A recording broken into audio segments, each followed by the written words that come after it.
Hi friends, ಎಲ್ಲಿಗೂ ನಮಸ್ಕಾರ. ನಾನು ನಿಮ್ಮ ಪ್ರೀತಿ Asha. Welcome to my YouTube channel. ಇವತ್ತು ಮಧ್ಯಾಹ್ನ ಲಾಗ್ನ ಶುರು ಮಾಡ್ಕೊಂಡಿದ್ದೀನಿ.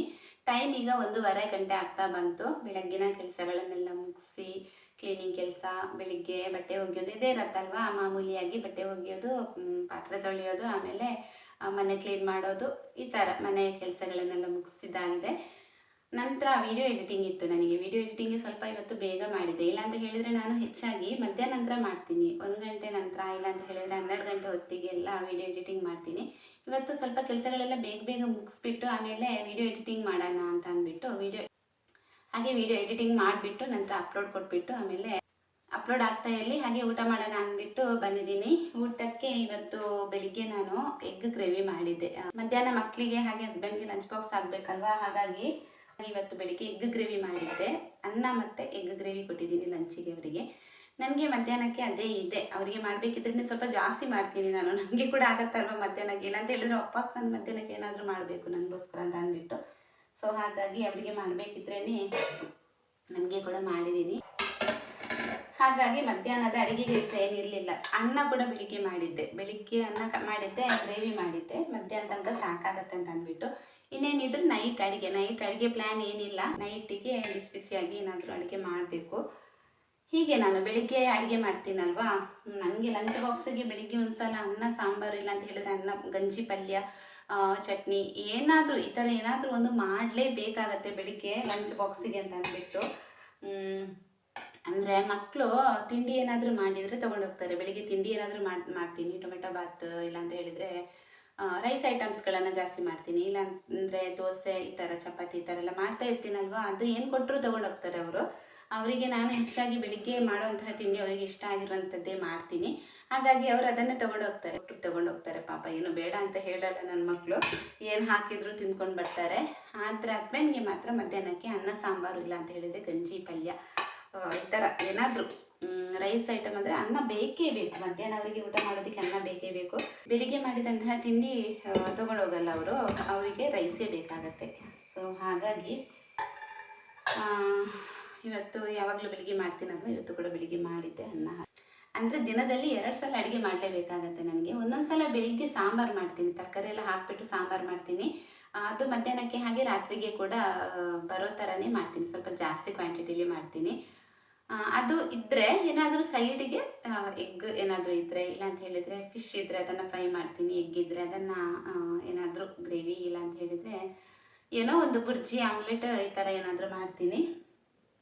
ಇವತ್ತು ಮಾತ್ರ ಸ್ವಲ್ಪ ಮಾಡಿದ್ದೆ, ಎಗ್ ಗ್ರೇವಿ ಸ್ವಲ್ಪ ಕ್ವಾಂಟಿಟಿಲಿ ಮಾಡಿದ್ದೆ. ಇನ್ನು ರಾತ್ರಿಗೆ ವಾಪಸ್ ಮಾಡಬೇಕು. ಎರಡೆರಡು ಕೆಲಸ ಒಂದೇ ಬಾರಿ. ಈಗ ಏನಂತ ಹೇಳಿದರೆ ಲಂಚ್ ಬಾಕ್ಸ್ ತೊಗೊಂಡು ಹೋಗಲ್ಲ ಅಲ್ವಾ. ಕೆಲವೊಂದು ಮನೆಗಳಲ್ಲಿ ಲಂಚ್ ಬಾಕ್ಸ್ ಎಲ್ಲ ಏನೂ ಕೊಡೋದಕ್ಕೆ ಇರಲ್ಲ. ಮಕ್ಕಳು ಸ್ಕೂಲ್ ಕಾಲೇಜ್ ಅಂತ ಹೋಗ್ತಾ ಇದ್ದರೆ ಅವರಿಗೆ ಅಲ್ಲೇ ಊಟದ ವ್ಯವಸ್ಥೆ ಎಲ್ಲ ಇರುತ್ತೆ, ಅಲ್ಲೇ ಮಾಡಿರ್ತಾರೆ ಪೇರೆಂಟ್ಸ್. ಹಾಗೆ ಹಸ್ಬೆಂಡ್ ಏನಾದರೂ ಡ್ಯೂಟಿಗೆ ಅಂತ ಹೋಗ್ತಾ ಇದ್ದರೆ ಎಲ್ಲಾದರೂ ಹೋಟೆಲಲ್ಲಿ ಈ ಥರ ಊಟ ಎಲ್ಲ ಮಾಡ್ತಾರಲ್ವ. ಆ ಥರ ಆದಾಗ ಮಧ್ಯಾಹ್ನ ಒಂದು ಅಡುಗೆ ಮಾಡಿದರೆ ಸಾಕಾಗುತ್ತೆ. ಮಧ್ಯಾಹ್ನ ಅನ್ನ, ಸಾರು, ಸಾಂಬಾರು ಈ ಥರ ಏನಾದರೂ ಮಾಡಿದರೆ ನೈಟಿಗೆ ಕೂಡ ಅದೇ ಉಳಿಯುತ್ತೆ.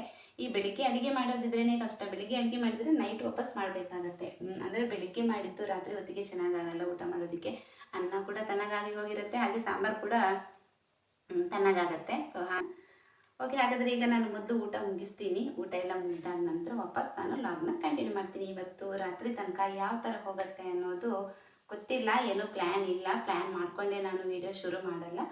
ನೋಡೋಣ ಯಾವ ರೀತಿ ಹೋಗುತ್ತೋ ಆ ಥರ ನಾನು ವಿಡಿಯೋ ಮಾಡ್ತಾ ಹೋಗ್ತೀನಿ.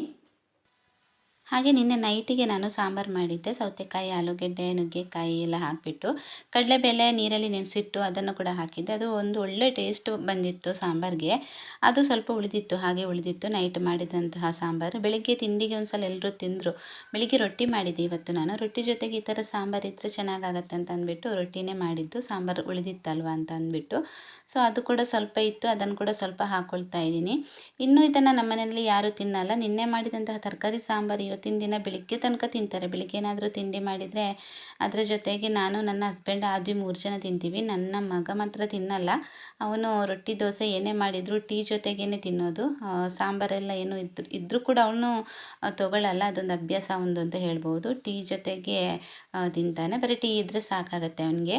ಹಾಗಾಗಿ ಸ್ವಲ್ಪ ಉಳಿದಿತ್ತು, ಅದನ್ನು ಇವಾಗ ತೊಗೊಳ್ತಾ ಇದ್ದೀನಿ. ಆಮೇಲೆ ಮೊಸರು ಕೂಡ ಇತ್ತು, ಮೊಸರನ್ನು ಕೂಡ ತೊಗೊಂಡು ಇವಾಗ ಊಟ ಮಾಡ್ತಾಯಿದ್ದೀನಿ. ನಮ್ಮ ಮನೆಯಲ್ಲಿ ಮಧ್ಯಾಹ್ನ ನಾನು ಒಬ್ಬಳೇ ದಿನ ಊಟ ಮಾಡೋದು. ಎಲ್ಲರೂ ಕೂಡ ಸ್ಕೂಲ್ ಕಾಲೇಜು ಡ್ಯೂಟಿ ಅಂತ ಹೋಗಿರ್ತಾರಲ್ವ ಮನೆಯವರು, ಹಾಗಾಗಿ ಯಾರೂ ಇರಲ್ಲ. ಮಧ್ಯಾಹ್ನ ದಿನ ಡೈಲಿ ನಾನು ಒಬ್ಬಳೇ ಮಾಡ್ತೀನಿ. ಮಕ್ಕಳಿಗೇನಾದರೂ ರಜೆ ಇದ್ದರೆ ಮಾತ್ರ ಮಕ್ಕಳು ಮನೆಯಲ್ಲಿ ಇರ್ತಾರೆ. ಹಸ್ಬೆಂಡ್ ಮಧ್ಯಾಹ್ನ ಬರೋದೇ ಇಲ್ಲ ಮನೆಗೆ. ಬೆಳಿಗ್ಗೆ ಹೋದರೆ ನೈಟ್ ಮನೆಗೆ ವಾಪಸ್ ಬರ್ತಾರೆ.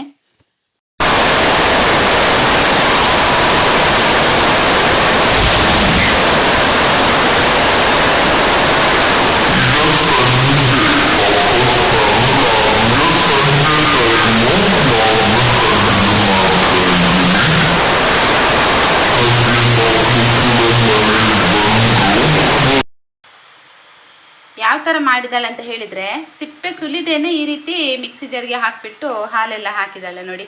ಸಿಪ್ಪೆ ಸುಲಿದ್ಬಿಟ್ಟು ಮಾಡಬೇಕಲ್ವಾ, ಅದನ್ನು ಆಮೇಲೆ ಸೋಸ್ಕೋತೀನಿ ಅಂತ ಹೇಳ್ತಾ ಇದ್ದಾಳೆ. ಇವಾಗ ಏನು ಮಾಡೋದು, ಹಾಕಿ ಆಗಿದೆ. ಹಾಗೆ ಈ ಕಡೆ ಶಾವಿಗೆನ ಬೇಯೋದಕ್ಕೆ ಇಟ್ಕೊಂಡಿದ್ದೀನಿ. ಇದು ತುಂಬ ಸಿಂಪಲ್ಲಾಗಿ ಮಾಡೋದು. ನಾನು ರೆಸಿಪಿನ ಮೇಲಿಂದ ಮೇಲೆ ಬೇಕಿದ್ರೆ ಹೇಳ್ತೀನಿ, ನಿಮಗೆ ತೋರಿಸ್ತೀನಿ. ಇಲ್ಲಿ ನಾನು 1-2 ಕಪ್ ಶಾವಿಗೆನ ಹಾಕ್ಕೊಂಡಿದ್ದೀನಿ. ಹಾಗೆ 2 ಕಪ್ಗೆ 4 ಕಪ್ ನೀರು ಹಾಕಿಬಿಟ್ಟು ಸ್ವಲ್ಪ ಬೇಯಲಿಕ್ಕೆ ಅಂತ ಇಟ್ಕೊಂಡಿದ್ದೀನಿ. ಇದು ಏನು ಹೇಳ್ತಾರೆ, ಕಾಮಕಸ್ತೂರಿ ಬೀಜ ಇದೆಯಲ್ವಾ, ಇದನ್ನು ಕೂಡ ಸ್ವಲ್ಪ ನೆನೆಲಿಕ್ಕೆ ಹಾಕಿಟ್ಟಿದ್ದೀನಿ. ತುಂಬ ಬಿಸಿಲಿದೆ ಹೊರಗಡೆ ಅಂತೂ, ಸಖತ್ ಬಿಸಿಲಿದೆ. ಒಂದು 3-4 ದಿನದಿಂದ ಬಿಸಿಲಿಗೇನೋ ಗೊತ್ತಿಲ್ಲ, ಸ್ವಲ್ಪ ಬಾಡಿ ಎಲ್ಲ ವೀಕ್ನೆಸ್ ಆದಾಗ ಆಗ್ತಾ ಉಂಟು. ಹಾಗಾಗಿ ಸ್ವಲ್ಪ ನೆನೆಲಿಕ್ಕೆ ಹಾಕಿಟ್ಟಿದ್ದೀನಿ. ಇನ್ನು ಸ್ವಲ್ಪ ಹೊತ್ತು ಬಿಟ್ಟು ಇದರಿಂದ ನಿಂಬು ಶರ್ಬತ್ ಮಾಡೋಣ ಅಂತ ಅಂದ್ಬಿಟ್ಟು ನೆನೆಲಿಕ್ಕೆ ಹಾಕಿದ್ದು. ಇಲ್ಲಿ ನೋಡಿ, ಇದು ಜ್ಯೂಸ್ ರೆಡಿ.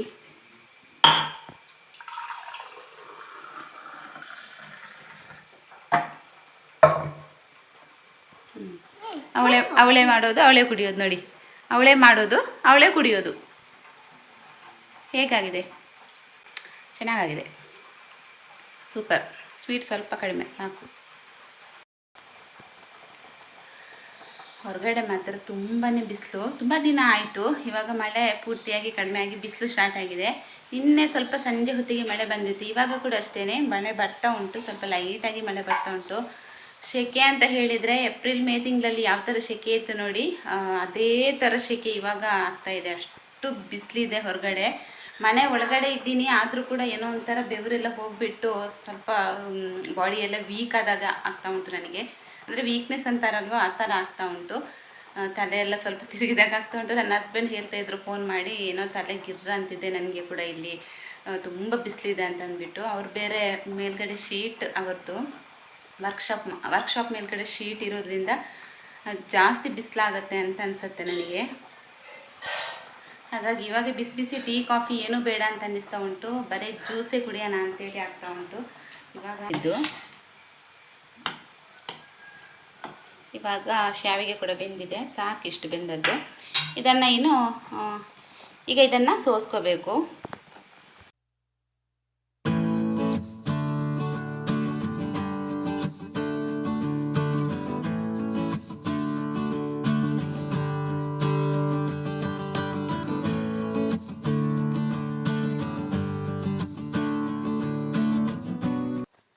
ಹಾಗೆ ಇಲ್ಲಿ ಇವಾಗ ನಾನು ಒಗ್ಗರಣೆಗೆ ರೆಡಿ ಮಾಡ್ತಾ ಇದ್ದೀನಿ. ಒಂದು ಬಾಣಲೆ ಇಟ್ಕೊಂಡು ಒಂದು 4-5 ಟೇಬಲ್ ಸ್ಪೂನಷ್ಟು ಇಲ್ಲಿ ನಾನು ಕೊಬ್ಬರಿ ಎಣ್ಣೆನ ಹಾಕ್ಕೊಂಡಿದ್ದೀನಿ. ನಂತರ ಇದಕ್ಕೆ ಸ್ವಲ್ಪ ಕಡಲೆಬೇಳೆ, ಸ್ವಲ್ಪ ಉದ್ದಿನಬೇಳೆ, ಆಮೇಲೆ ಸ್ವಲ್ಪ ಸಾಸಿವೆ, ಕರಿಬೇವು ಹಾಕ್ಕೊಂಬಿಟ್ಟು ಒಗ್ಗರಣೆ ರೆಡಿ ಮಾಡ್ಕೊತಾ ಇದ್ದೀನಿ. ಒಗ್ಗರಣೆ ಸ್ವಲ್ಪ ರೆಡಿ ಆದ ನಂತರ ಒಂದು ಬ್ಯಾಡಗಿ ಮೆಣಸನ್ನು 3 ಪೀಸ್ ಥರ ಕಟ್ ಮಾಡಿಬಿಟ್ಟು ಇದಕ್ಕೆ ಹಾಕ್ತಾಯಿದ್ದೀನಿ. ಇದು ಏನು ಅಂದರೆ ಟೇಸ್ಟ್ ಕೊಡಲಿಕ್ಕೆ ಅಂತಲ್ಲ, ಅದು ಒಗ್ಗರಣೆಗೆ ಮಾಮೂಲಿಯಾಗಿ ಎಲ್ಲರೂ ಕೂಡ ಹಾಕ್ತಾರಲ್ವ, ಹಾಗಾಗಿ.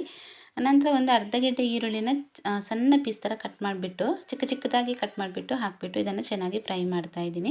ಸ್ವಲ್ಪ ಮೆತ್ತಗಾದರೆ ಸಾಕು, ಜಾಸ್ತಿ ಫ್ರೈ ಏನು ಆಗಬೇಕು ಅಂತೆಲ್ಲ, ಸ್ವಲ್ಪ ಲೈಟಾಗಿ ಮೆತ್ತಗಾದರೆ ಸಾಕಾಗತ್ತೆ ಇದು ಇವಾಗ ಆಗಿದೆ. ಈಗ ಇದಕ್ಕೆ ನಾನು ಸ್ವಲ್ಪ ಅರಿಶಿಣ ಪೌಡರ್ ಹಾಕ್ತಾಯಿದ್ದೀನಿ. ಉಪ್ಪಿಟ್ಟು ಮಾಡಬೇಕಿದ್ರೆ ಅರಿಶಿಣ ಪೌಡರ್ ಹಾಕಿದರೆ ಕಲರ್ ತುಂಬಾ ಚೆನ್ನಾಗಿ ಕಾಣುತ್ತೆ, ಒಂಥರ ಕಲರ್ಫುಲ್ ಆಗಿರುತ್ತೆ. ಈ ಶಾವಿಗೆ ಉಪ್ಪಿಟ್ಟಿಗೆ ಅರಿಶಿಣ ಪೌಡರ್ ಹಾಕಿದರೆ, ಅಂದರೆ ವೈಟ್ ಕಲರಲ್ಲಿ ಇರುತ್ತಲ್ವ ಶಾವಿಗೆ, ಅರಿಶಿಣ ಪೌಡರ್ ಹಾಕಿದರೆ ಅದು ಕಲರ್ ತುಂಬಾ ಚೆನ್ನಾಗಿ ಬರುತ್ತೆ. ನಂತರ ಇವಾಗ ಸ್ವಲ್ಪ ಉಪ್ಪು ಹಾಕ್ತಾಯಿದ್ದೀನಿ. ಇದಕ್ಕೆ ಉಪ್ಪು ಹಾಕ್ಕೊಂಬಿಟ್ಟು ಚೆನ್ನಾಗಿ ಮಿಕ್ಸ್ ಮಾಡ್ತಾಯಿದ್ದೀನಿ. ನಾನು ಶಾವಿಗೆ ಬೇಯ್ತಾ ಇರಬೇಕಿದ್ರೆ ಉಪ್ಪು ಹಾಕ್ಕೊಂಡಿರಲಿಲ್ಲ, ಇವಾಗ ಹಾಕ್ತಾಯಿದ್ದೀನಿ. ನಂತರ ಒಂದು ಅರ್ಧ ಹೋಳು ನಿಂಬೆಹಣ್ಣನ್ನು ಚೆನ್ನಾಗಿ ರಸ ಇದಕ್ಕೆ ಹಿಂಡ್ತಾ ಇದ್ದೀನಿ. ಇದೊಂದು ಒಳ್ಳೆ ಟೇಸ್ಟ್ ಕೊಡುತ್ತೆ ಮಾತ್ರ, ತುಂಬಾ ಟೇಸ್ಟಿಯಾಗಿ ಬಂದಿತ್ತು ಉಪ್ಪಿಟ್ಟು ಕೂಡ. ನಂತರ ಸ್ವಲ್ಪ ಕೊತ್ತಂಬರಿ ಸೊಪ್ಪು ಹಾಕಿಬಿಟ್ಟು ಒಂದು 5 ಮಿನಿಟ್ಸ್ ಹಾಗೆ ಮುಚ್ಚಳ ಮುಚ್ಚಿ ಇವಾಗ ಕುಕ್ ಮಾಡ್ಕೋಬೇಕು. ಅಂದರೆ ಉಪ್ಪು ಹುಳಿ ಎಲ್ಲ ಚೆನ್ನಾಗಿ ಎಳ್ಕೋಬೇಕು, ಶಾವಿಗೆ ಜೊತೆಗೆ ಹೊಂದ್ಕೋಬೇಕು.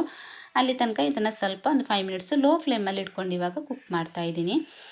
ಇದೊಂಥರ ಚೆನ್ನಾಗಿರುತ್ತೆ. ತರಕಾರಿ ಏನು ಹಾಕ್ಕೊಂಡಿಲ್ಲ ನಾನು, ಹಾಗೆ ಪ್ಲೇನಾಗಿ ಮಾಡ್ತಾಯಿದ್ದೀನಿ. ಒಂಥರ ಚೆನ್ನಾಗಿದೆ ಅಂತಲೇ ಹೇಳ್ಬೋದು.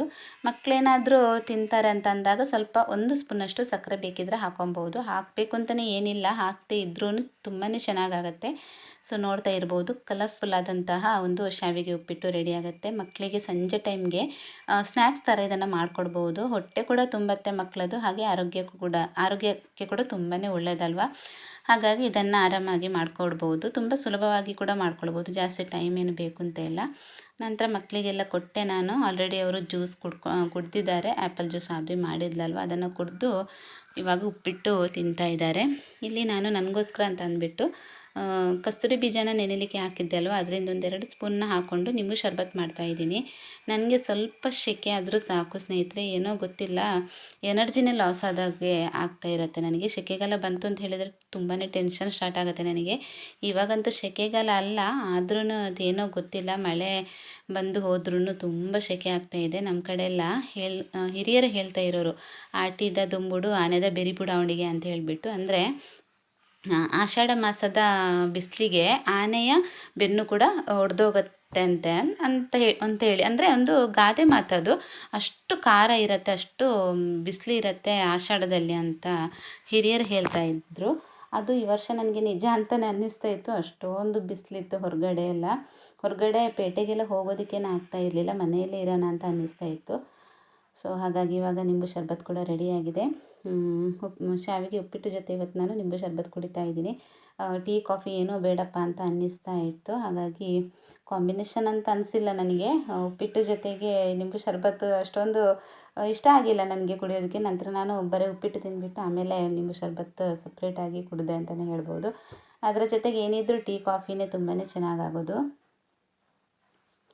ಹಾಗೆ ಸಂಜೆ ಎಲ್ಲ ಕೆಲಸ ಮುಗಿಸಿ ಹೊರಗೆ ಬರಬೇಕಿದ್ರೆ ತುಂಬಾ ಮೋಡ ಆಗಿತ್ತು. ಇನ್ನೇನು ಮಳೆ ಬರುವಂತಹ ಸೂಚನೆ ಅಂತ ಅನ್ನಿಸ್ತಾ ಇತ್ತು. ಫುಲ್ ಕತ್ತಲೆ ಅಂತ ಅನ್ನಿಸ್ತಾ ಇತ್ತು. ಒಂದು 4:15 ಗಂಟೆ ಆಗಿದೆ ಅಷ್ಟೇ, 5 ಗಂಟೆ ಆಗಿದೆ. ಅಷ್ಟೊತ್ತಿಗೆ ಫುಲ್ ಕತ್ತಲೆ ಆಗಿತ್ತು. ಒಂದು 7 ಗಂಟೆ ಥರ ಅನ್ನಿಸ್ತಾ ಇತ್ತು. ಲೈಟಾಗಿ ಗಾಳಿ ಕೂಡ ಬರ್ತಾ ಇತ್ತು. ಇನ್ನೇನು ಮಳೆ ಬರುತ್ತೆ ಮಾತ್ರ, ಆ ಥರ ಇದೆ ವೆದರ್ ಕೂಡ ಹೊರಗಡೆ. ನೇಚರ್ ನೋಡ್ತಾ ಇರಬೇಕಿದ್ರೆ ಒಂಥರ ಮನಸ್ಸಿಗೆ ಖುಷಿ ಅಂತ ಅನ್ನಿಸ್ತಾ ಇತ್ತು. ಒಂಥರ ಏನೋ ಚೆನ್ನಾಗಿತ್ತು. ನನಗೆ ಮಳೆ ಬರೋದಕ್ಕಿಂತಲೂ ಮೋಡ ಆದರೆ ತುಂಬ ಖುಷಿ. ಹೊರಗಡೆ ಫುಲ್ಲು ಮೋಡ ಆಗುತ್ತಲ್ವ, ಆವಾಗ ಬೆಚ್ಚಗೆ ಹೊತ್ಕೊಂಡು ಮಲಗಬೇಕು ಅಂತ ಅನಿಸುತ್ತೆ ನನಗೆ. ಇವತ್ತು ಬೆಳಿಗ್ಗೆ ಏನಾಯಿತು ಗೊತ್ತಾ, ಎಲ್ಲ ಬಟ್ಟೆ ಒಗ್ಬಿಟ್ಟು ಈ ಹಗ್ಗದಲ್ಲಿ ಹಾಕ್ಕೊಂಡಿದ್ದೆ. ಎಲ್ಲ ಹಾಕಿ ಆದ ನಂತರ ಅದು ಒಂದೇ ಸರಿ ತುಂಡಾಗಿ ಕೆಳಗಡೆ ಬಿತ್ತು. ವಾಪಸ್ ನಾನೆಲ್ಲ ಬಟ್ಟೆಗಳನ್ನು ತೆಗೆದು ವಾಶ್ ಮಾಡಿಬಿಟ್ಟು ಹಾಕೋಷ್ಟರಲ್ಲಿ 1-1.5 ಗಂಟೆನೇ ಆಗಿದೆ ನಂದು ಇವತ್ತು ಬಟ್ಟೆ ಕೆಲಸ ಅಂತ ಹೇಳ್ಬೋದು. ಒಂದು ತೆಂಗಿನ ಮರದಿಂದ ಇನ್ನೊಂದು ತೆಂಗಿನ ಮರಕ್ಕೆ ಕಟ್ಟಿದ್ರು, ಅದು ಅಲ್ಲಿಂದನೇ ಕಟ್ಟಾಗಿ ಕೆಳಗಡೆ ಬಿದ್ದು ಎಲ್ಲ ಬಟ್ಟೆಯಲ್ಲಿ ಧೂಳೆಲ್ಲ ಮಣ್ಣೆಲ್ಲ ಆಗಿತ್ತು. ಸೊ ಅದೊಂದು ಡಬಲ್ ಕೆಲಸ ಅಂತಲೇ ಹೇಳ್ಬೋದು. ನಾನು ಇವತ್ತು ಬೆಡ್ಶೀಟ್ ಹಾಕಿದ್ದೆ, ಹಾಗಾಗಿ ತುಂಬ ಕಿರಿಕಿರಿ ಆಯಿತು ನನಗೆ. ಹೊಸದನ್ನು ತೆಗೆದು ವಾಶ್ ಮಾಡಿ ಹಾಕಬೇಕಿದ್ದೆ, ತುಂಬ ಕೆಲಸ ಆಯಿತು. ನಂತರ ಸ್ವಲ್ಪ ಹೊತ್ತಿಗೆ ಮಳೆ ಬಂತು ನೋಡಿ, ತುಂಬ ಜೋರಾಗಿ ಮಳೆ ಬರ್ತಾ ಇದೆ. ಒಳ್ಳೆ ಮಳೆ ಬಂದಿದೆ ಮಾತ್ರ. ತುಂಬ ಸೆಕೆ ಆಗ್ತಾಯಿತ್ತಲ್ವ, ಕಂಪ್ಲೀಟಾಗಿ ಸೆಕೆ ಕಡಿಮೆ ಆಗಿ ತುಂಬ ಕೂಲ್ ಅಂತ ಅನ್ನಿಸ್ತಾ ಇತ್ತು. ತಂಪಾದಂತಹ ಗಾಳಿ ಕೂಡ ಬರ್ತಾಯಿತ್ತು. ಸಖತ್ ಮಳೆ ಬಂತು ಮಾತ್ರ. ನಮ್ಮ ಸೈಡಲ್ಲೆಲ್ಲ ತುಂಬ ಜಾಸ್ತಿ ನೀರೆಲ್ಲ ಹೋಗ್ತಾ ಇತ್ತು. ಜಾಸ್ತಿ ಸೆಕೆ ಇದ್ದರೂ ಬಿಸಿಲಿದ್ರೂ ಕೂಡ ಸಂಜೆ ಟೈಮ್ ಈ ಥರ ಮಳೆ ಬಂದರೆ ಒಂಥರ ಉಸ್ಸಪ್ಪ ಅಂತ ಅನ್ನಿಸ್ತಾ ಇರುತ್ತೆ ನಮಗೆ. ಹಾಗೆ ಇವತ್ತು ನನಗೆ ಕೂಡ ಅಷ್ಟೇ ಎನರ್ಜಿ ಎಲ್ಲ ಲಾಸ್ ಆಯಿತು ಅಂತ ಹೇಳಿದೆಲ್ಲ ನಾನು, ಲಾಸ್ ಆದಾಗ ಆಗ್ತಾಯಿದೆ ಅಂತ ಅಂದ್ಬಿಟ್ಟು ಅದೆಲ್ಲ ಎನರ್ಜಿ ವಾಪಸ್ ಬಂದಾಗ ಆಯಿತು ನನಗೊಂದು ಸಲ ಮಳೆ ಬಂದಾಗ. ಅಷ್ಟು ಖುಷಿ ಆಯಿತು ಅಂತ ಹೇಳ್ಬೋದು. ಸೊ ಇವತ್ತಿನ ಲಾಗ್ ಇಷ್ಟೇ ಸ್ನೇಹಿತರೆ, ಒಂದು ಚಿಕ್ಕದಾದಂತಹ ಲಾಗ್ ಇದ್ದು, ಪುಟ್ಟದಾದಂತಹ ಲಾಗ್. ವಿಡಿಯೋಗಳು ನಿಮಗೆ ಇಷ್ಟ ಆಗ್ತಾ ಇದೆ ಅಂತ ಭಾವಿಸ್ತೀನಿ ನಾನು. ಇಷ್ಟ ಆಗ್ತಾ ಇದ್ದರೆ ವಿಡಿಯೋಗೊಂದು ಲೈಕ್, ಶೇರ್, ಕಮೆಂಟ್ ಮಾಡಿ. ನಿಮ್ಮ ಫ್ರೆಂಡ್ಸ್ ಮತ್ತು ಫ್ಯಾಮಿಲಿಗೆಲ್ಲರಿಗೂ ಕೂಡ ಶೇರ್ ಮಾಡಿ. ಸಿಗ್ತೀನಿ ನಾನು ಇನ್ನೊಂದು ನೆಕ್ಸ್ಟ್ ವಿಡಿಯೋದಲ್ಲಿ. ಅಷ್ಟೊತ್ತನಕ ಎಲ್ಲರೂ ಆರೋಗ್ಯವಾಗಿರಿ. ಟೇಕ್ ಕೇರ್, ಬಾಯ್.